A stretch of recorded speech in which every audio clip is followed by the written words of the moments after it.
A very good day to you. I hope you had yourself an amazing day. This is the Black Hot Fire News Update.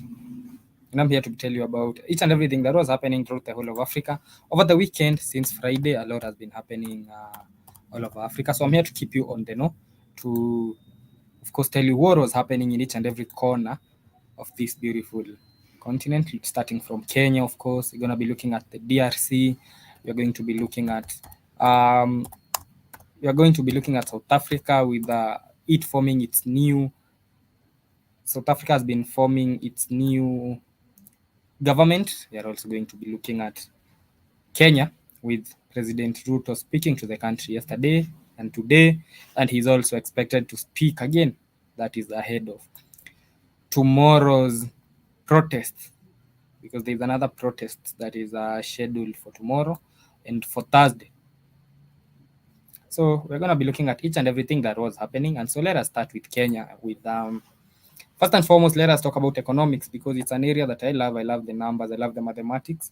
And it dawned tomorrow yesterday that the government is seeking to borrow 1 trillion Kenya shillings, that is, to finance the upcoming budget. 1 trillion Kenya shillings is the amount that the government is going to borrow for the 2024-2025 budget. That is the highest the government has ever borrowed.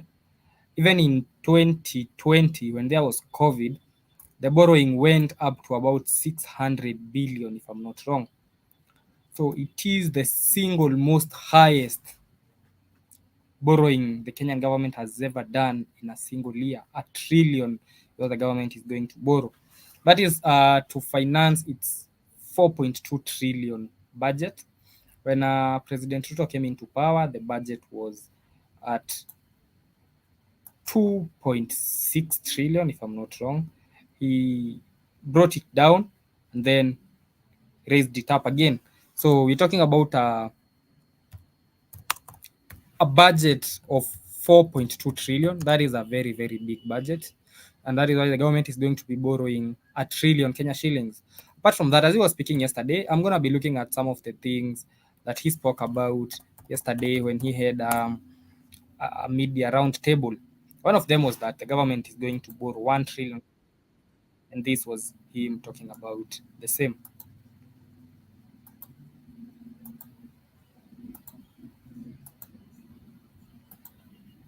Mr. President. And that's why I said reject it. Just wait. No, we are talking about listening. Just relax. We're talking about listening, okay? So the public said, reduce this by 146. We sat down, we cut down the areas, we reduced it to 200. What went into the space was the people who wanted to mislead the public, to say, oh, you see, in fact, everything you have been told is still there. This was not removed. These people are not listening. These people are not listening. And let me tell you, my good friend Latif, we have dropped the finance bill. Yeah? What does that mean? It means we have gone back almost 2 years. It means that this year, we are going to borrow 1 trillion shillings to be able to run our government. That's what it means. I have been working very hard to pull Kenya out of a debt trap.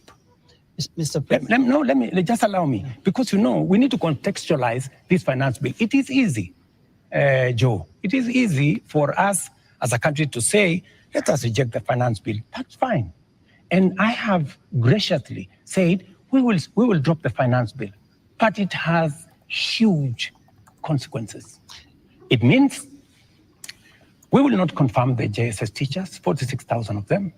It means we cannot support our farmers with 2 billion shillings for us to make sure that farmers get a fair return of 50 shillings per kilogram, per kilo of their milk. It means we cannot sort out the coffee debts. It means we cannot support the cherry fund. It means we cannot sort out the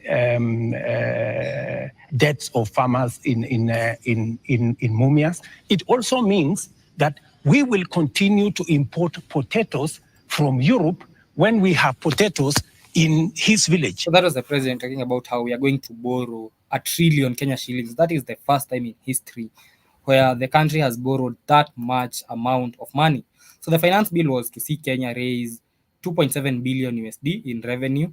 And therefore, according to him, according to his words, due to the finance bill being dropped and the fact that now the country will not be able to raise the 2.7 billion USD in revenue, then that is going to have implications on the 4.2 trillion budget. That is, the Kenyan budget is about 30.6 billion USD. Among other implications that the cutting of the revenue is going to accrue, according to the president, is that he was going to, one, do away with the office of the First Lady. There has been an office of the First Lady that was being budgeted by the government. So that one will have to be done with. That is what he said yesterday. Apart from that, he's going to do away with the office of the spouses. So almost those senior people in the government had offices for their spouses. An example being the prime minister, there was an office for the spouse of the prime CS, which was being funded by public funds. So that one will also have to be done with. Apart from that, he said that he's going to fire. There is a possibility he's going to fire his advisors and his communication team, because according to him, according to what he said yesterday, the finance bill was a good document for Kenya, but the communication team did not communicate effectively to the people, and that is why they rejected it. So when asked whether the people voting out disagreeing with the finance bill was a vote of no confidence for him, he said that that was not a vote of no confidence, and if the public has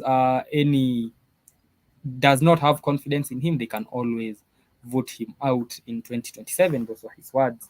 So from the demos, several things have been achieved. Several good things have been achieved from the demos, I could say.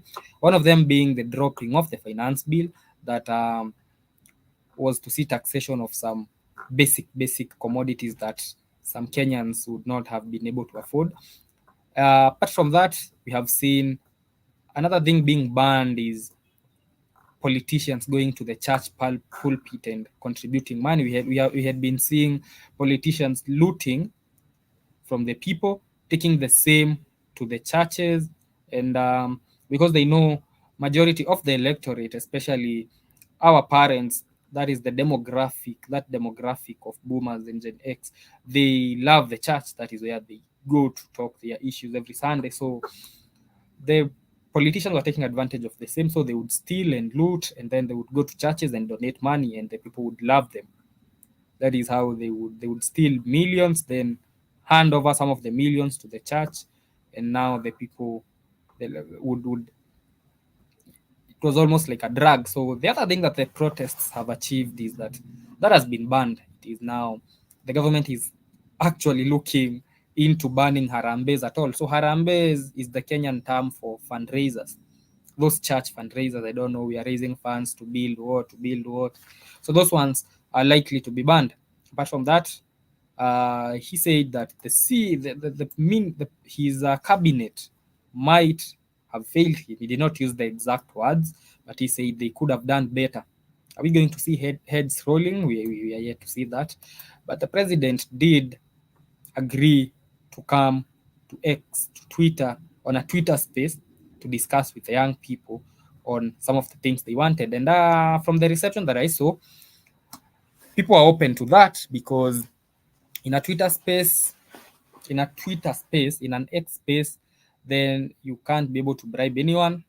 The whole country will be listening, and it will be a good opportunity for the people to actually tell Ruto what they want, for him to tell them what he has in store. So that is going to happen either today, probably today. I can bet it for today, because the president might do that Twitter X space today.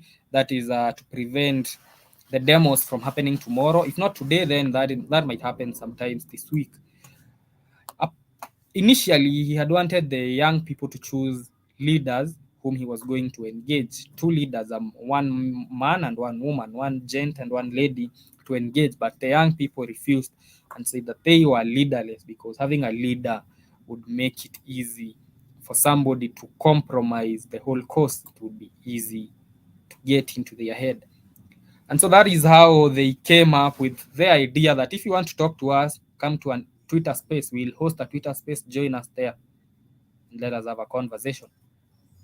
So this was happening yesterday as he was having a round table. Among the other things that were discussed was the media asking him whether he had blood on his hands with the death of 26 people who have been confirmed so far, with the president claiming they were 19, but the media claiming they were 20. That is, those So are he was asked whether he thinks he has blood on his hands, and this is what he said. the fruits and signs of a democracy. But this is no ordinary discourse, Mr. President. Over 20 people are dead. 39 are missing through state-driven abductions.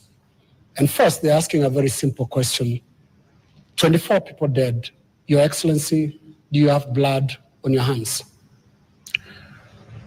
I have no blood on my hands. 19 people, to the record that I have from the security agencies, are dead.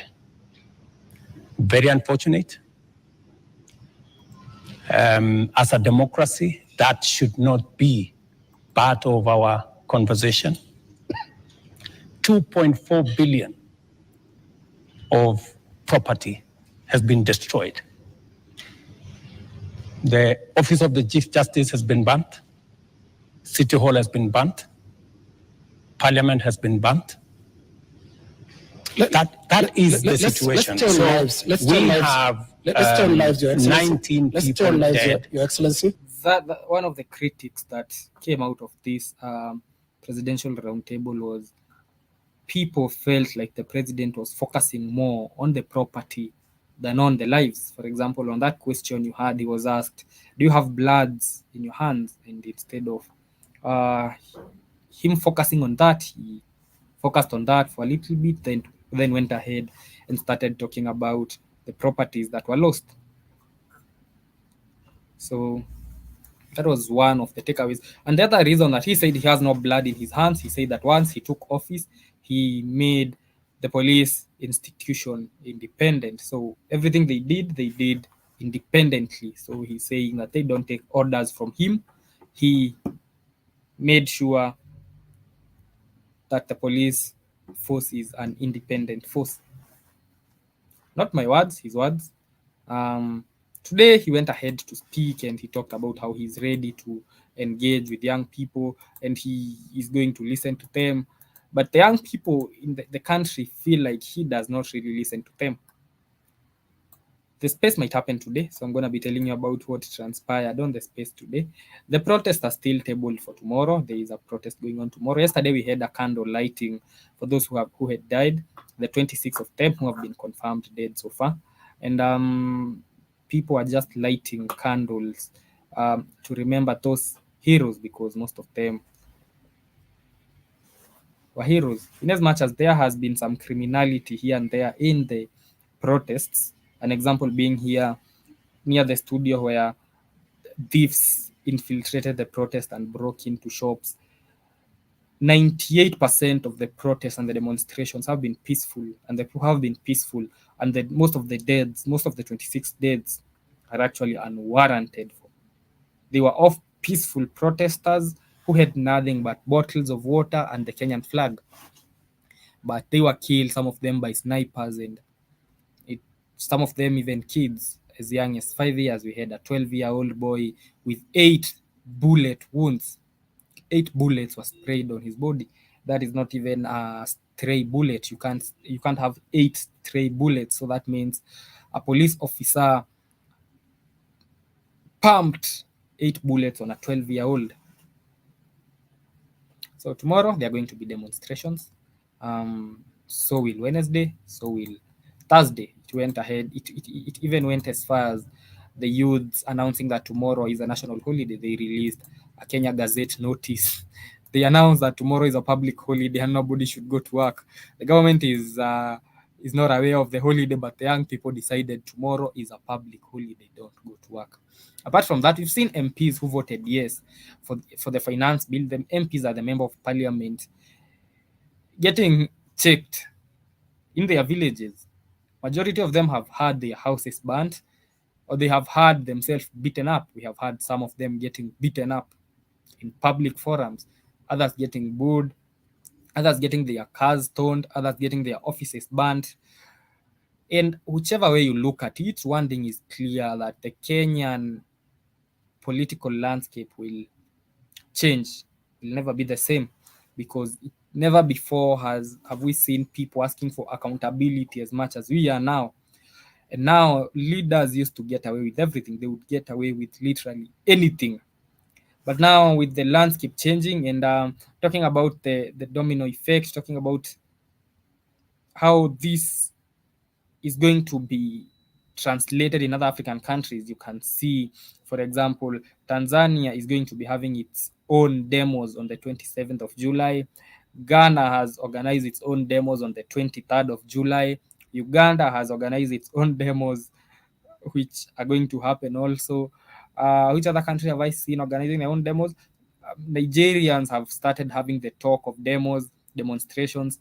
So I don't think, I was telling Keith this the other day, I don't think Kenyan youth understand what they have done to other African youth, because they have drawn an original script where others can borrow from, even make it better. Who knows? We're gonna see how the Tanzanian one is going to look like. That is the immediate one. We're going to see how the Ghanaian one is going to look like. But we really did trailblaze a whole new generation of. We did show the young people that they are the majority and they can be heard. They can make changes. You know, if the protest was stop, if the demos were to stop today, which I know they won't, and which I'm not saying they should, the Kenyan political landscape is still not going to be the same as it was a year ago, because leaders now know that whatever they do, they are being checked. And somebody, the same way we always talk about the West might pay you a visit, now they know that the young people will pay you a visit if you make a stupid decision. We've seen so many houses getting burned, so many member of parliament's houses getting burned. We've seen them getting beaten up in public forums. Instead of, we use everything changed, Amore. Kenya's now, everything is now changed. It's all changed. No more business as usual in Kenya. All the lying, all the craziness. This is bigger. This is bigger. I'm a photography expert. These things are happening in Kenya. Okay. I wish you could see how that the same member of parliament who was talking about these people eat KFC. You should see how he ran from parliament. I didn't know that fast. That brother could run. They eat KFC, they drive Uber, have iPhones. I wonder why he was running away from his employers, because that's the employer coming to check on them, and they ran away from parliament. Yeah, because he's crazy. Got to get checked. They don't want to get checked. Why are you running away from KFC, spoiled kids? I mean. Busy KFC, got iPhones, drive Ubers. He telling you it's better to be poor. We all supposed to be poor besides them. That's how out of touch and crazy. It's Baghdad Bob shit. It's Baghdad Bob. So I was saying, no matter what happens from this point henceforth, because we do not know what is going to happen from now on, no matter what happens, the political landscape, not just in Kenya, but in Africa, will never be the same. Because one, we've shown African young people, we've shown the African youth that it is indeed possible to stand up and be heard. And two, we've shown Kenyan leaders that you cannot keep getting away with everything that you do. It is much as you're showing the people of Africa that the youth are the power. Our youth are the power.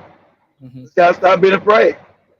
And it is just, they just needed somebody to show them the original script. I've seen that in Nigeria. Nigerians have gone to the streets several times. There was a time young people in Nigeria went outside for SARS. If you can remember, there was a time the police. Yeah, it was an SARS, and they stopped. They told them to calm down. They worked with them and they calmed down. Kenyans, they stopped and they learned they should never calm down. They calmed down and they got fucked over.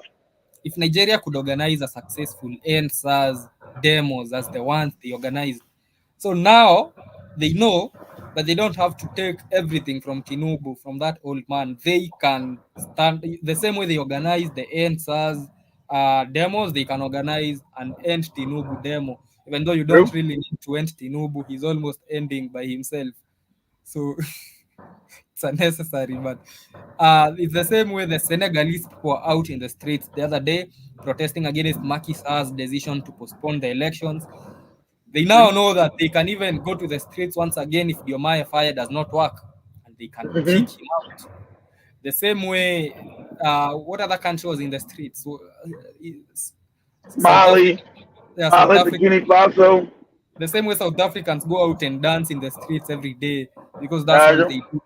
How about they try dancing the white man out now? That's what they said. All right, see, the South Africans said big salute to the Kenyans. I said, Kenyans are the real giants of Africa. That's what the South Africans are saying. South Africans have been too weak and cowardly. Did you see this? You see the South Africa? I see that Kenyans doing what we're supposed to been doing. I know it feels. I know you guys feel bad about it. But stop being suck ups to white people. Stop kissing their ass. And I don't know how I found myself on Ghanaian TikTok the other day. As I found myself on the Jollof side of TikTok, and I saw a certain Ghanaian who was shocked. He was shocked because Kenya was protesting. So he was doing a comparison of the economic situation in Ghana and in Kenya. He was looking at Ghana's GDP in comparison to Kenya's GDP, Ghana's minimum wage in comparison to Kenya's minimum wage, Ghana's inflation rate in comparison to Kenya's interest rate, inflation rate, Ghana's currency in comparison to the Kenya shillings. And I can tell you, Kenya's economy is doing like 5 times better than that of Ghana. And he was shocked because he was wondering how those people demonstrating when they are 5 times better than us. If I see that TikTok, I'm gonna share it tomorrow. How are we okay when those ones are demonstrating despite the fact that their economy is 5 times better than ours? Yeah. So when we start asking those type of questions as African youth, then that is how Ghanaians are going to realize we messed up and we need to stand up for ourselves. Because in 2019, Ghana was the poster boy of the West. Ghana was the IMF's poster boy. The IMF loved Ghana, brought a lot. You know, at one point, Ghana's economic growth was higher than that of the United States. It was higher than that of any other country in the world. That is in 2019. It's all phony. You know, they come up with the statistics and we can't ask where they're from. So they said Ghana was doing better than any other country in the world in 2019. The IMF loved Ghana. Look at Ghana right now. Look at Ghana right now. It was going down. It's in shambles. Down. Yep. So it was a calm down. I don't know who's the president of Ghana. Copenhagen Doodoo. Yeah. It's Nana. It's Nana. That doodoo nigga. Yeah. So the Ghanaians are wondering why they are tolerating the doodoo nigga and Kenyans are out in the streets and the economy is better. Because most Africans, you guys are considered docile, mild mannered. People can do a whole bunch of shit to you and you never react. And you said, Kenya, I got enough information and they didn't, you guys didn't get the milk. Kenya is not as docile anymore. They're the most awakened Africans now. You know, most of you Africans are still docile and exactly why we ain't did nothing. Because you're docile. You're scared. Kenya showed you they're not scared, they're not docile. They took it to the streets. I wonder why IMF made a mistake on the West, the IMF, the powers made a mistake on choosing Kenya as the elaborate. Of course, but they didn't know that. They would have didn't know it. They would have they taken didn't know that. Gambians would not have figured anything out. They have an IQ of how do they come to Kenya? They would have gone to Gambia. They would have gone to, you know, they are countries where, you know, they made a mistake there because now the whole of Africa is seeing through them. They see Exactly. through. Kenya is the spark that light the flame. Everybody got Museveni always say Museveni told you better not protest. Museveni told Uganda you better not do what you see in Kenya. You better not.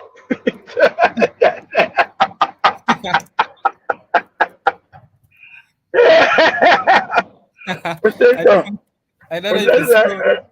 I don't know if you saw that video of that Ugandan was comparing the demonstrations in Kenya and that in Uganda. And yesterday, Honestly, honestly, I let me seen the share. one with I seen the one with the Kenyans when Museveni was telling the Kenyans to stop or say nothing, whatever. And the Kenyan guy said, "Fuck you, Museveni. We do what listen, we want to do." He said, "Fuck you, you dictator. You don't tell us what to do. Shut up. Fuck you." listen to this one. This one cracked me up over the weekend. That there's just too many differences between how week has made me realize that there's just too many differences between how we riot in Uganda and how it's done in Kenya. First of all, we can't take a photo like this. It would have to be Photoshop. Even I don't know of a road. Then in Kenya, I saw you guys were attacking the police. You were going on top of the trucks of the police. You were making selfie videos, provoking the police. Here, our police, Banyigamangu. Actually, as you're climbing the truck, your soul leaves your body. By the time you reach the top of the truck like this, your ancestors start making room. Then I also realized that demonstrations in Kenya start slow and small. Then no, you are the numbers that you're just scared. Uganda, you got the numbers over everybody. Kenya just learned that. You haven't learned that yet. You're the majority, but you're just cowardly. Go ahead. Demonstrations in Kenya start slow and small, then start escalating. As we start here, you can't joke without day one. Actually, government just has to make it through day one. The days after that, some people wake up late. Some have to take kids to school, marital problems, transport. Then I saw that you guys even stole that parliament thing, the mess. By the way, that guy is the highlight of your demonstration. That guy unconsciously overthrew government. That guy is your speaker. But for us on our side, however annoyed we are, we have limits. Okay, let me say our punishment system is a bit solid. I don't even want to think about the punishment you get for stealing that thing. Your own mother will say he's inside under the bed. I also saw that you guys demonstrate throughout the day. Right. I really commend you on that. Because here you get drunk. Go home. Lunchtime kills the momentum. I also understand in Kenya time to go get drunk. Down. Lunchtime kills the momentum. I also understand in Kenya the internet slowed down. Here they take the whole thing and use accessories. Then I also realized that Kenyans, they riot towards the police. We riot running away. The reason is simple. We love life. We are in love with it. We are in a committed relationship with it. Beating hearts. Committed relationship with life. We are one with it. Staying alive. Then I saw Kenyan police moving around with horses. In Uganda, if police sends out 20 horses, by evening, only 7 would return. Then for like 6 months, you would start seeing people on their WhatsApp statuses, strong horse inbox for price. Serious buyers only. You start seeing people taking horses as bride price. Uganda is even fine. Congo. Stop it. Then I saw several Kenyans on the internet. I remember I was watching Eric Omondi on Jeff Koinange live, and he was saying, Ruto is not being true to his word. This is not what he promised during the campaigns. And I was like, what's the definition of politics in Kenya? The difference is that the Kenyans are now smarter than you just not. That's difference. All. You guys smoke tear gas. There was that video of people smoking tear gas, if you saw it. The guys who made that thing have to go back to the drawing board. You know why I'm comparing Uganda and Kenya? It's because similar amendments were proposed here. and they were even passed. We didn't even riot.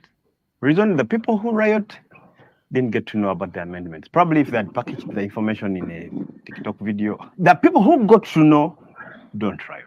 Like I was watching elites in Kenya on the streets. Here, our elites be very annoyed at home. Like, we shall not accept this impunity. This country has gone to the dogs. We shall put our lives on the line until justice is served. We shall give our lives until freedom comes to this country. That's the Mama returning. On post. Yeah, but I've come to also appreciate the democracy in Kenya. It's not matured, it's not yet there, but it's higher than democracy in places like Uganda, like yeah, because that's a dictator. Yeah, because those are dictatorships. Exactly right. Those are complete dictatorships. So exactly right. Demore. Yep. Also, understand the Kenyans have become a whole lot smarter than most Africans. They just are, and they're not as cowardly. Just Kenya has a history of fighting. Most of these other countries don't have no history of fighting power, Demore. Kenya has the Mama history. That's a real history of fighting. And I feel like this is a problem that they should have seen coming as far as 2014, 2015, because we've been having every year we've been having graduates graduating. The job market is shrinking. I seen it coming. I said I thought it was gonna be a revolution. I said it's coming. It's coming. I know which was gonna be Kenya and stuff, but I knew it wasn't gonna be Nigeria. But I said it's coming. I said it's coming. I know Ruto is in his home wondering why did it happen during my time, because it's exactly it's a problem that's been brewing. Of course, exactly, Demore. It just happened to be his time. Exactly. He thought he's gonna be able to rule like the other Africans before him. Like that time is past. That time is past. They never coming back. You got an awakened. Kenya's never gonna be Kenya's gonna be a free African country. Because it's gonna be a free African country. It's just that you can't put that genie back in the bottle. I mean lies he tells. And you can't go back. It's not even an exaggeration when you say that. We've only had 4 protests, 4 of them. And the changes that the 4 protests have brought, the finance bill is gone, the office of the first lady is gone, the office of the spouses are gone, the Harambes are gone. Politicians are not allowed to donate money in churches anymore. The MPs are out there apologizing. They out there running their houses, getting burned down to the ground and shit. They sleep in hotels. They literally sleep in hotels. They never sleep at homes. Their homes I understand that, youth. Power is not given, it's taken. And that's what you did. You didn't ask permission. Like the way you guided them and guided them showing they're going to do their protest. No. So imagine. Kenya said, we're going to do it now. That's all there is to it.